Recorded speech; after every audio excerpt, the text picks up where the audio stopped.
Հիջազի երկաթուղի Թուրքիան վերակենդանացնում է Օսմանյան վաղեմի նախագծերը։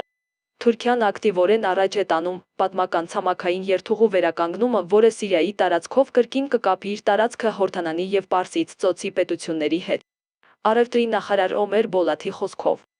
միջանցքի գործարկումը նախատեսված է 2026 թվականին։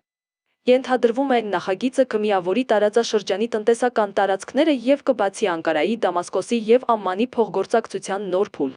Թեստային փոխադրումներն արդեն իրականություն են, թուրքական բեռնատարները ժամանակ առ ժամանակ անցնում են Հորդանան։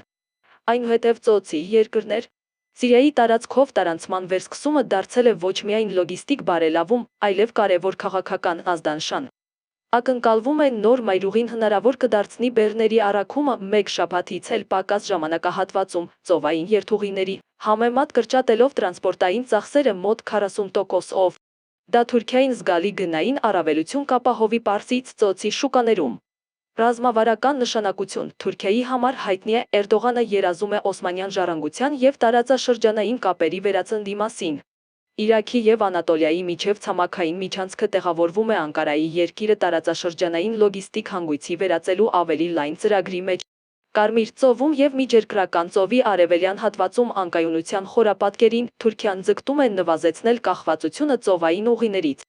թանելով Եվրոպան, Մերձավոր Արևելքը, Պարսից ծոցը և Կենտրոնական Ասիան կապող ավտոճանապարհային և երկաթուղային գծերի զարգացումը։ Տնտեսագետների կարծիքով նախագիծը կարող է կտրուկ մեծացնել Թուրքիայի արտահանումը շնորհիվ ծոցի աճող շուկաների անմիջական հասանելիության։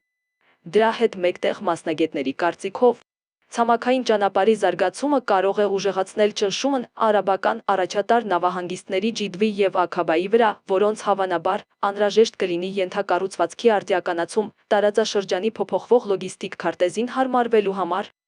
Նախագիծը բախվում է լուրջ դժվարությունների։ Հիմնական խոչընդոտները պատերազմից ավերված սիրիական ճանապարհներն են։ Եթե աշխատանքներն ավարտվեն ժամանակին, 2026 թվականը կարող է շրջադարձային կետ լինել տարածաշրջանի լոգիստիկայի և առևտրի համար։ Նոր երթուղին խոստանում է ոչ միայն տնտեսական օգուտներ, այլև երկար ժամանակ խզված մնացած կապերի վերականգնում։ Մերձավոր Արևելքը թևակողում է նոր դարաշրջան, երբ տանկերի և հրետանու փոխարեն բեռնատարներ և գնացքներ են շարժվում։